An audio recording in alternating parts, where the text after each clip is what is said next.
Hello and welcome to Face Off here on France 24. He's been described as a political flying saucer by the French press.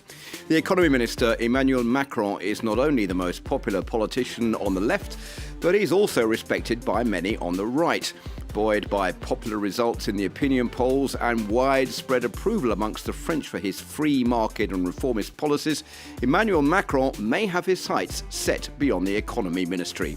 Last week, he launched his own political movement named Marche, or Forward, to draw support from a broad political spectrum. And this only a year ahead of the next presidential elections here in France. To discuss what's being described as the Macron phenomenon, I'm joined by two of our regular French political experts, Stéphane de Vries from the Dutch TV station RTL4 and by Gregory Viscusi from Bloomberg News. So welcome to both of you. But first, with a look at the latest over the past 7 days, here's this report by Yuka Roya. A surprise announcement. With just a year to go before France's next presidential election, Emmanuel Macron, the young economy minister, launches his own political movement.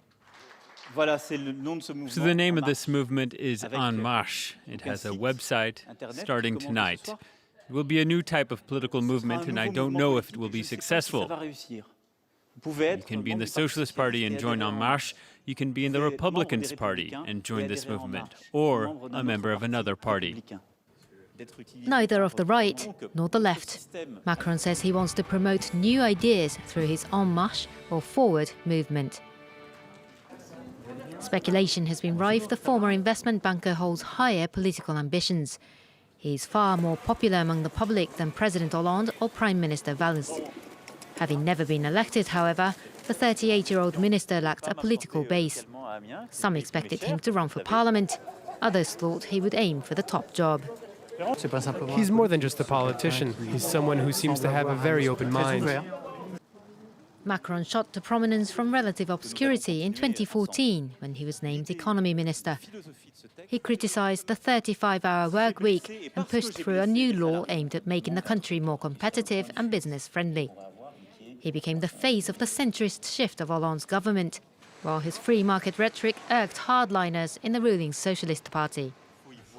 Macron has not ruled out running in the 2017 presidential race, but says it's not his priority.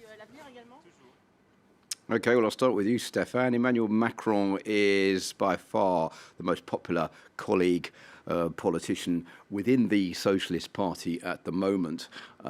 It's annoyed some of his colleagues on the left.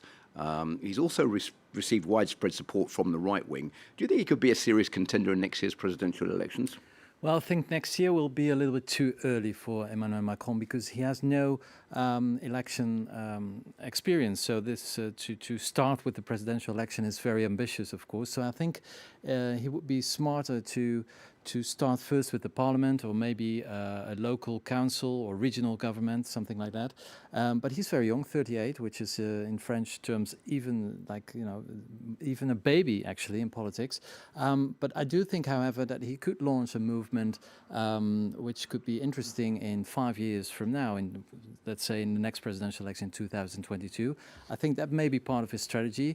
And he's also still very loyal to François Hollande. So I'm not sure whether he will like to be his enemy in the next election in 2017. So I think he's paving the way for a career in 5 years. There are telltale signs in this. There's the EM for En Mouvement, which is also Emmanuel Macron, the EM for Emmanuel Macron.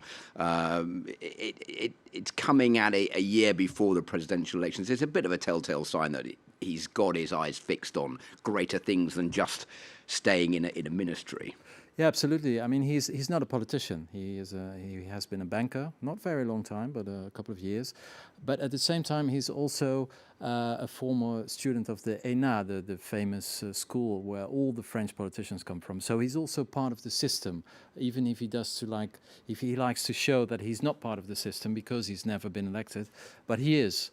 So he will use the same techniques as his colleagues. So in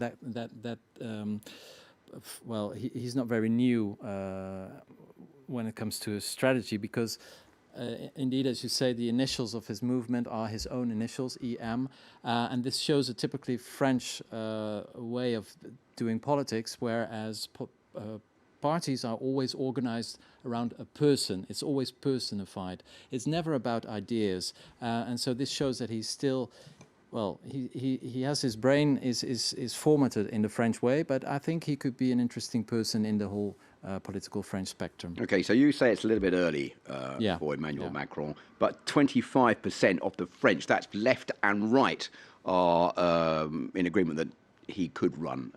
He's got a support base, which is pretty good if you consider that 9% only is the approval rating of President Francois Hollande. Isn't that enough to sort of give him wings? No, it does. It's just a question of when, as Stefan said. And I think that whether he runs or not in 2017, there's only really under one condition he could run in 2017, and that's is if Hollande, in his own choice, decides not to run again. So what about... in that case, everything's open.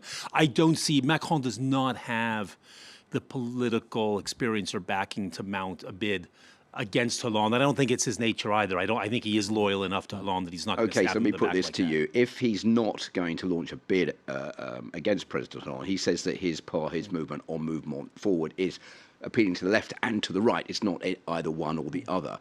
Do you think that is going to be a way for him to try to bring back disgruntled supporters of President Hollande who might be tempted to go off and vote for the right, but actually quite like Emmanuel Macron, so might come back to vote for the left? I think Hollande has got two sets of... He's got a lot of disgruntled voters. So there's two sets of them. They're the people on the left who voted for him in 2012 expecting a very sort of socialist, progressive presidency, and they got it maybe for 1 year, and then Hollande completely turned track, and those people feel they've been completely stabbed in the back and betrayed.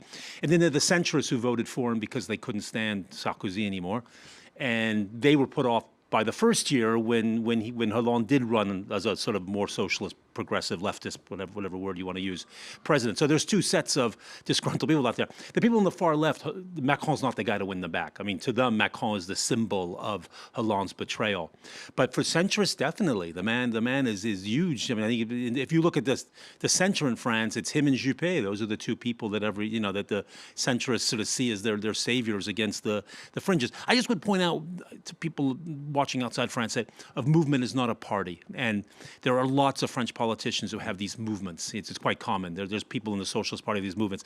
They're kind of a mixture of a 18th century salon, a Facebook page, and a fan club. I mean, all kind of wrapped together. I mean, so it's not, a movement is not a party, and it's not unique for someone within a party to have their movement. They're these little sort of clubs where people get together and discuss sort of ideas and, Even Marine Le Pen has her own movement within her own party, so that's, Well, Macron's popularity has frustrated and annoyed several of his governmental colleagues who are having a hard time in the opinion polls, as well as members of the ruling Socialist Party. The party leader, Jean-Christophe Cambadélis, says he thinks Emmanuel Macron will not run for president next year.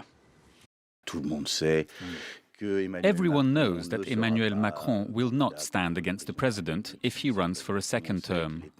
Everyone knows he's accountable to this government. Everyone knows that he's not a member of the Socialist Party.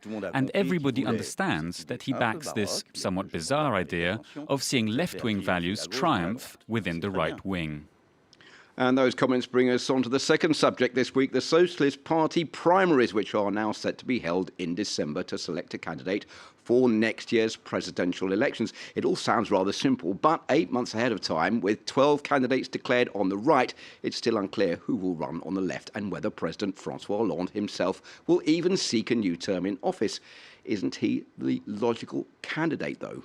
Well, you should say so. But the fact that the Socialist Party approved this weekend to organize primaries shows that even if his own party has not much faith in François Hollande anymore, because it's actually an affront to say, if you want to be the president, Mr. President, then you have to be a candidate in primaries, which is, of course, saying you are, well, we don't really appreciate what you've done so far.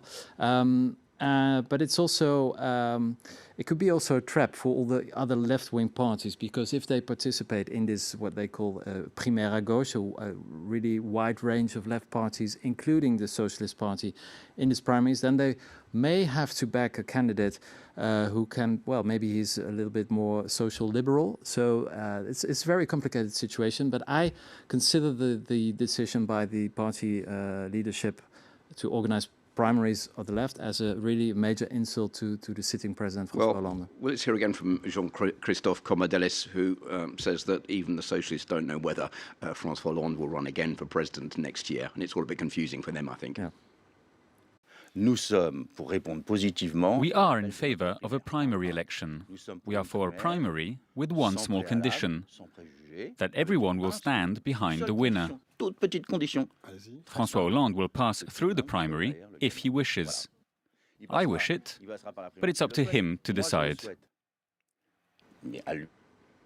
So, Gregory, if Hollande doesn't stand, who is going to run? Well, I mean, I don't quite understand that answer, because, I mean, is he suggesting that if Hollande doesn't run, he's therefore not the candidate, or is there some path to being a candidate that doesn't run through the primaries? It's not clear, and I think it's kind of a whole risky thing that they've got into. I mean, it all depends who presents themselves against Hollande. I think that the only people who could beat Hollande, as unpopular as he is, the only people who could beat him in a primary would be some of the heavyweights within the party. You know, his Prime Minister Emmanuel Macron, someone like Martine Aubry. But for one of them to turn on him, you know, and stab him in the back like that is kind of worthy of a Shakespeare play. And I just don't think that, I just don't think any of them are ready to take that step. There is just the possibility that Hollande looks at the numbers and says that, you know, he can't run again, but he's not given those signs. He's given the signs so far is that he seems to think that he can run again. So I think it's really, it's. I mean, I don't want to skimp out on this, but it's really confusing, really confusing. It's not at all clear. It's not at all clear what game they're playing. Okay, well, thanks very much. We'll have to leave it there, unfortunately. Thanks for